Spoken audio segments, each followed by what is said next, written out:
Welcome to Saltovation. The Saltovation Show is a podcast series featuring the leading voices in SALT, where we talk about the issues and strategies to help you make sense of state and local tax. Hello, everyone. My name is Judy Vorndran with TaxOps SALTovation.com. Alex and I were just chatting about another issue in the city of Chicago and the Wayfair nexus thresholds and some of the challenges with the prior physical presence issues and so forth. But as we were chatting, we started to just sort of talk about why is it that this isn't a priority for taxpayers or even an understanding for CFOs and controllers, business people. There's just such a challenge in our nation about understanding the importance of getting your arms around your state and local tax issues.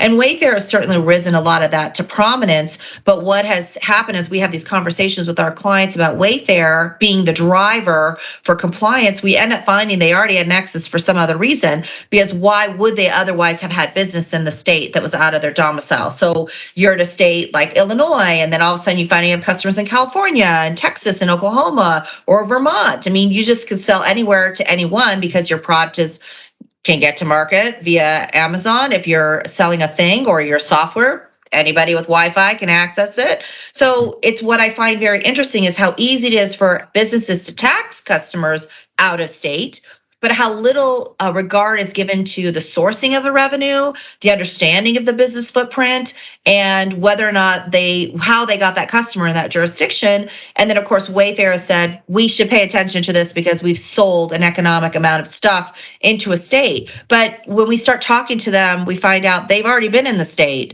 because they already built a market because they could.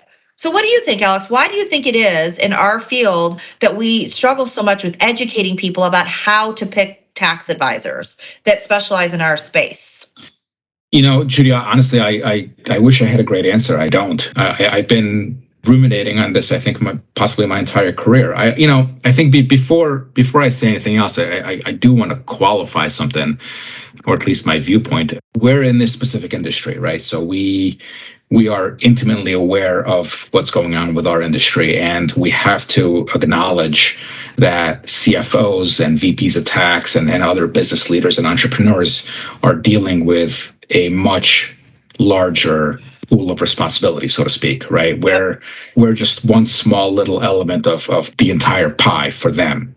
But where I think, an important one, because getting taxes wrong, maybe not immediately, but ultimately bites you in the rear end, and it's typically an expensive bite, which is why we're squeaking so loud and trying to help as many taxpayers as we can avoid that bite by being proactive. So having said that, I don't know why there's such misapprehension as far as professional services go, and I think that probably extends to other industries as well. But the old saying, you think it's expensive to hire a professional, wait until you hire an amateur, kind of comes to mind. I think, expertise is expensive, and I would always be careful of hiring the lowest bidder, right? Our approach is always holistic. Nothing in the state tax field really happens in a vacuum. So when you're talking to a provider who is an expert in sales tax only, you might be making sales tax decisions or decisions for sales tax that are affecting your state income tax position, or affecting credits, or affecting payroll, or vice versa. Payroll is affecting sales tax, yep. Or income tax is affecting sales tax, or payroll is affecting unclaimed property, right? Yeah. I mean, there's a web that is weaved between each one of these sub tax types that all fall under the state tax category. Yep. And if a provider isn't well versed in each one of those, then you may be getting good advice for one of the subtypes, but not really considering the ramifications of another. So, that's just a few kind of off the top of my head thoughts. I don't know. Yeah, and I think it's been interesting how with, in my experience working at the largest firms of the world, like I worked at Deloitte and PricewaterhouseCoopers, as did you work at a big, large firm. And so we're working with giant, multinational, Fortune 500, and then all kinds of different in between. But there is this market of understanding. They might even have an entire group of people like us at their firm, at their company. And we're working in conjunction with, because they can only handle so much volume. There's so much volume running through the business of information that they can only handle certain pieces of it, and they need that extra help. But then there's companies that have nobody who does this at all. Maybe they have a bookkeeper or a controller, maybe not even a CFO. So there's a level of excellence and competency and so many hats being put upon the in-house accounting, bookkeeping staff, APAR, and whether or not you have enough to kind of really manage your outputs and your reconciliations and your financial accounting. Adding tax onto that is just a layer that's kind of crazy, right? Yeah. So I think there's that. And then they don't really know how to buy those services, right? Or they think, like you said, I've got this problem in sales tax, or I need to get a payroll registration. The payroll provider sets up the payroll account, and then they don't look at the sales tax. Nobody looks at it. It's on the same bloody form, but they don't even think about it. And at the same time, they could have got things set up. They didn't. But of course, even if they did, they'd have to file returns, and they're not ready to file returns. So thankfully, we see automation out there with more providers and connecting to more systems. But even that has been sort of oversold and underdelivered, where it's like, we've got the connector, but it's not just a plug and play, because it's your unique business, and you've got to really understand that to set it up well. And you've been busy getting your product to market and just making sure you get orders and have a business. Then your success is the problem, right? Because then it's hard to actually put something in lockstep with that. So I mean, I just think but I also wonder if it's just like a culture of avoidance, or I almost hate for enforcement to be the driver of compliance, but it's sort of a push-pull of like, if you're successful, you comply, but it still takes time because you can't do it right away, or you get in trouble, and then that's how you comply. So I just think it's interesting that there is this slicing and dicing in our nation of different expertise in the tax community, that everybody thinks that one person can do it all. They can't. And like you said, you've got to get expertise. I don't know. It's just something where I continue to be a little kerfuffled is my new term, my new word, about that. I try to educate people about the why it matters. And then sometimes they hear it, and sometimes they just don't want to listen right now.